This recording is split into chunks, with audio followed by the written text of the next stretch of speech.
చంద్రబాబు అధికారం చేపట్టిన నాటి నుంచి రాష్ట్రంలో కోలాహల పండుగ వాతావరణం నెలకొందని రాష్ట్ర రవాణా, యువజన, క్రీడల శాఖ మంత్రి మండిపల్లి రాంప్రసాద్ రెడ్డి అన్నారు.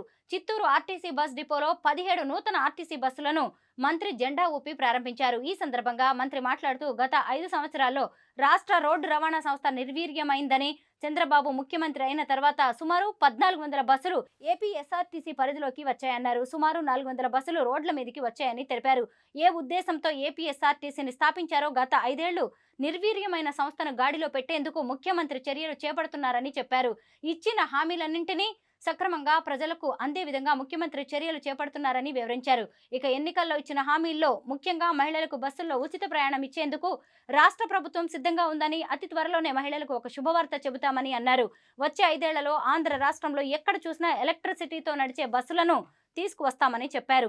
ఈ కార్యక్రమంలో జిల్లా కలెక్టర్ సుమిత్ కుమార్, చిత్తూరు పూతలపట్టు ఎమ్మెల్యేలు గురజాల జగన్మోహన్, మురళీమోహన్, నగర mayor Amuda, JC Srinivasulu, deputy mayor Rajesh Kumar Reddy, RTC RM Jitendranath Reddy పాల్గొన్నారు.